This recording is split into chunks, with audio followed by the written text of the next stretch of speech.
going on, guys? Welcome to Think About It Reviews, where you're going to have to think about it. We're talking Ghost in the Shell, starring Scarlett Johansson, directed by Rupert Sanders. Yes, the Rupert Sanders that banged Kristen Stewart. And I'm talking about the one who also did that shitty Snow White film. That's right, I say shitty because I didn't necessarily like it, but we're not talking about Snow White.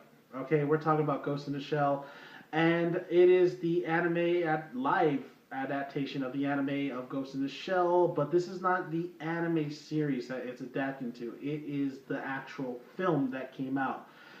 And I gotta say, watching this with all the controversy, with all the whitewashing, and I've heard that critics have been bashing it a little bit. I haven't fully heard what they had to say, but after watching the whole thing, I actually enjoyed it. I liked it. I liked the film. I thought, yes, it has it has problems. It's gonna be different from the anime movie. It's just what it is. Do I agree with a lot of the things they put in this film that they changed? I do not. Because a lot of the things that was in the anime film wasn't goofy, wasn't over the top, where they had to change it. They could have kept the same storyline, honestly, and did not a shot for shot, but just the overall story from the movie to the big screen, and it would have been a lot better than what we got from the movie, from Rupert Sanders' version of Ghost in the Shell. What's great about this film, though, is you got to give it up to Sanders. The visuals are very, very beautiful. There's some visuals in here that just like it's a slow movie, but the visuals really kind of take grasp, and they really stretch out some of these scenes where you really do appreciate what your surroundings and what you're seeing on the screen. But the pacing is slow. It is just not good. It starts picking up maybe the third act, the last 30 minutes that where the Major does come across some things, and it starts picking up a little bit, but it's like towards the end. And at that point, you're really just sitting there. It stretches. It stretches way too long than it has to. But I will say the casting of Scarlett Johansson, yes, the whole controversy is addressed in the film, and I think they do it nicely. I think she did a good job for what it was, and for being an anime going to a live adaptation. She did a good job, and I don't really see anybody else take.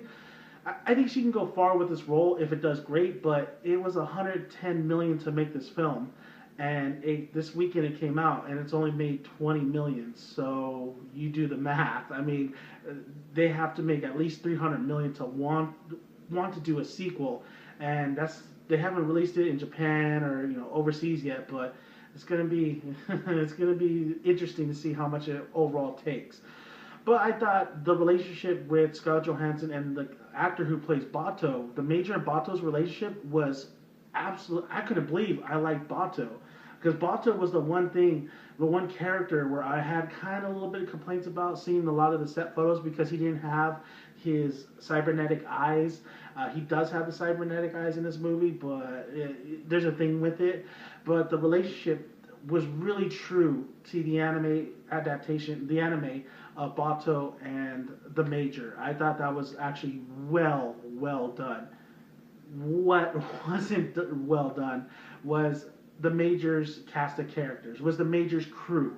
There's other characters in the anime movie and the anime series that they could have really utilized, and it was just such a waste to see them just squandered in just little screen time. Even the main guy who is the Major's boss, or Maki, he should be the vocal point in getting his team going, but that's not the case. We're kind of pushed aside these characters are pushed aside for really Scarlett Johansson's, the Major's story. And I'm not saying the story with just her was bad. It kind of pays off at the end, but it wasn't warrant. It wasn't warrant for a Ghost in the Shell movie. And if they would have utilized a lot of the characters they just threw in a wayside, it could have been a much more impactful and better paced film, I believe. But I have to say, with all the faults, with a lot of the questions being like, why is this happening throughout the film? And then there's a narration in the very beginning of the film where it tells you about this world that was just absolutely not needed. It's not a spoiler. It's just like right in the beginning of the film. It's like, we don't need you to tell us You're showing us, and there is a lot of too much use of CGI. They should have really toned down the CGI on here, especially with the city. The city had so many like freaking. You see it in a trailer. You see all these signs just plastered everywhere, and it's just a jumble kind of mess. If they toned down a lot of the CGI and they really kind of focused on the team aspect of Section 9, or just really kind of took from the movie and took from the anime series, and made maybe Kusanagi a little bit more lighter and a little bit more sarcastic, I think this film would have been. It was one step from being a truly awesome film.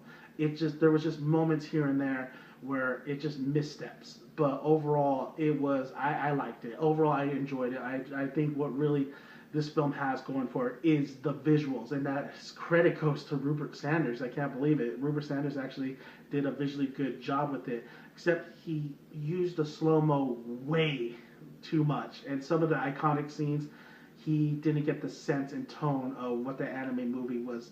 Those iconic scenes, you know the scenes I'm talking about, the people who saw it.